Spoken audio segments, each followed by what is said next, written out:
Hi hello नमस्ते, कशा आहेत मैत्रिणींनो? मस्तच राहा. तर माझ्या नवीन रेसिपी चॅनलवर तुमचं स्वागत आहे. पाहू शकता इथे मी मुरमुरे घेतलेले आहेत आणि हे मुरमुरे मी छान असे मस्त चाळून घेतलेले आहेत बघा, कारण माती वगैरे पण असती, कचरा वगैरे असतो, त्याच्यामुळे चाळून घ्यायचे. इथे मी फरसाण घेतलेले आहे हे, त्यानंतर दुसरं पण इथे शेवचंच फरसाण घेतलेलं आहे. पाहू शकता आपल्याला नाश्त्यासाठी खूप छान असा पदार्थ मी तुम्हाला करून दाखवणार आहे आज. चटपटीत तोंडाला चव नसेल तर नक्कीच हा पदार्थ तुम्ही करून पहा.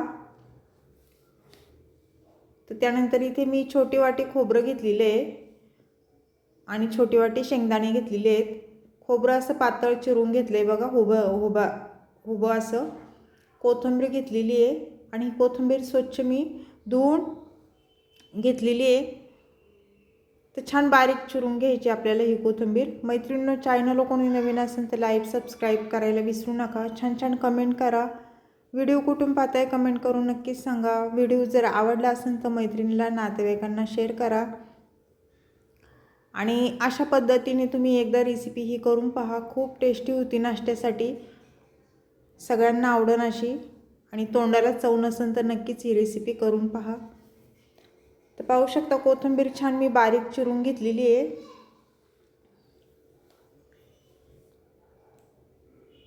त्यानंतर आपल्याला काय करायचं आहे, इथे मी मिरच्या घेणार आहेत 2-3. पाहू शकता 4 मिरच्या घेतलेल्या आहेत, 4-5. तुम्हाला जसं तिखट लागतं त्याप्रमाणे मिरच्या तुम्ही इथे टाकू शकता. ते मिरच्यांची देठं काढून घेतलीत बघा मी सर्व. तर आपल्याला ह्या मिरच्या काय करायच्यात, ह्याचे 4 भाग करून घ्यायचेत. ह्या मिरच्यांचे असे पातळ चिरून घ्यायचेत आपल्याला, लांब लांब. तुम्ही एकदम बारीक पण चिरून टाकू शकता किंवा असे लांब लांब करून तसे पण टाकू शकता. पाहू शकता अशा पद्धतीने आपल्याला ह्या मिरच्या चिरून घ्यायच्यात.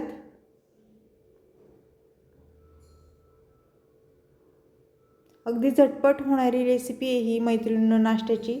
नक्की ट्राय करा.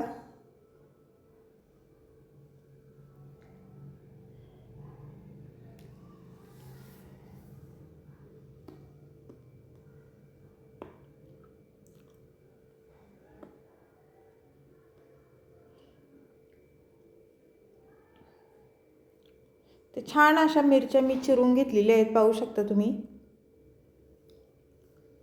पातळ अशा लांब लांब. त्यानंतर एक मीडियम साईजचा कांदा घेतलेला आहे. हा कांदा पण आपल्याला एकदम पातळ उभा चिरून घ्यायचा आहे, एकदम पातळ चिरायचा आहे मैत्रिणींनो. तुम्हाला कांदा जर नसेल टाकायचा तर नाही टाकला तरी पण चालेल, पण मी इथे एक कांद्याचा वापर केलेला आहे.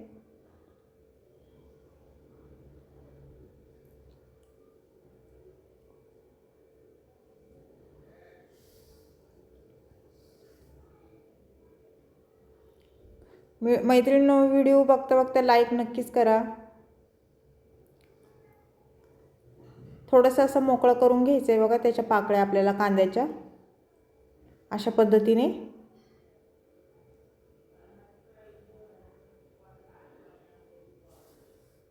त्यानंतर आपल्याला गॅस पेटवून घ्यायचं आहे आणि गॅसवर ना पातेलं ठेवून घ्यायचे. इथे मी मोठं पातेलं ठेवून घेते आणि तेल टाकून घ्यायचे आपल्याला पातेल्यामध्ये. पातेलं आपलं गरम झालेलं आहे तर तेल टाकून घेऊया. इथे साधारण मी 3 पळ्या तेल टाकून घेतलेलं आहे. तेल तुम्ही तुमच्या अंदाजे कमी जास्त करू शकता. तेल गरम झाल्याच्या नंतर आपल्याला तिथे 1 चमचा मोहरी टाकून घ्यायची.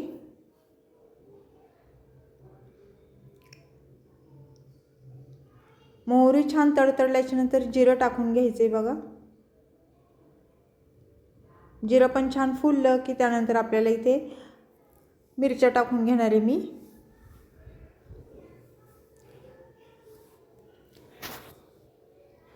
शेंगदाणे टाकून घ्यायचे 1 वाटी आपल्याला.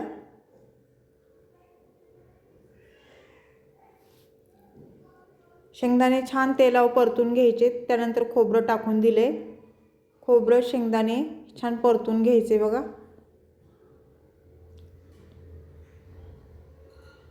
आणि कांदा घेतलेला मीडियम साईजचा पातळ चिरून तो टाकून दिला आहे. कांदा पण तेलावर छान परतून घ्यायचा आहे.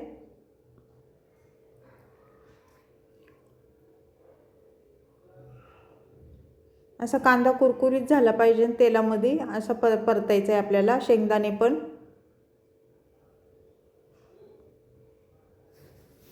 त्यानंतर कढीपत्ता टाकून दिला आहे.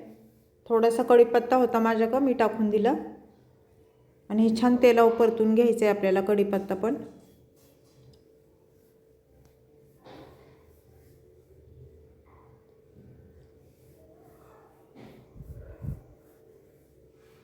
पाहू शकता रंग खूप छान बदलला आहे आपल्या शेंगदाण्याचा पण आणि खोबऱ्याचा पण. हिरव्या मिरच्या पण खूप छान परतल्या गेलेल्या आहेत. त्यानंतर कोथिंबीर बारीक चिरून घेतलेली ती टाकून दिली. कोथिंबीर पण चांगली तेलावर अशी कुरकुरीत झाली पाहिजे.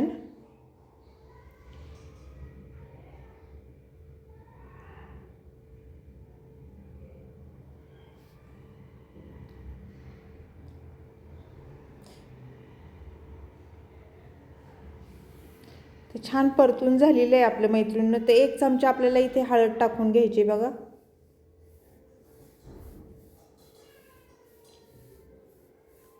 त्यानंतर धना पावडर टाकून घेणार आहे मी 1 चमचा, छोटा चमचा आहे हो.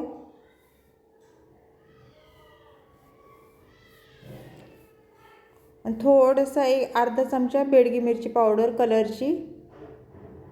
आणि हे सर्व छान परतून घ्यायचे. पाहू शकता खोबरं, शेंगदाणे आणि मिरच्या खूप छान परतल्या गेलेल्या आहेत आणि कांदा पण. त्यानंतर आपल्याला इथे मुरमुरे टाकून घ्यायचे त्याच्यामध्ये.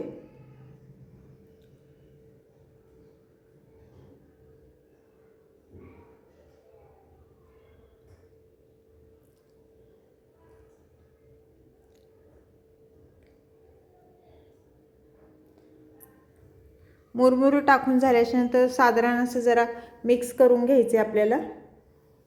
त्यानंतर फरसाण टाकून घ्यायचे बघा. हे शेव बारीक शेव आहे. त्यानंतर दुसरं फरसाण टाकायचं आपल्याला, ही जाडी शेव. आणि त्याच्यामध्ये पण सर्व काही आहे, शेंगदाणे वगैरे पण आहे, डाळी आहेत.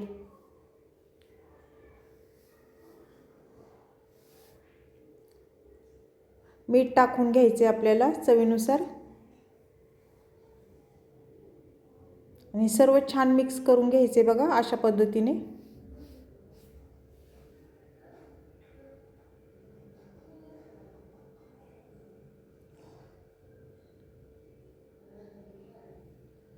मस्त आपली ही भेळ बघा चटपटीत होणार आहे. अर्धा चमचा मी साखर टाकून घेतलेली आहे.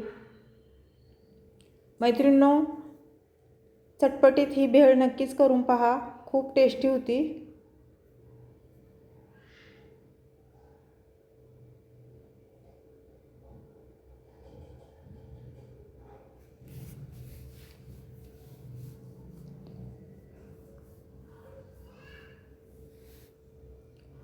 तर ही भेळीची रेसिपी तुम्हाला कशी वाटली कमेंट करून नक्कीच सांगा मैत्रिणींनो.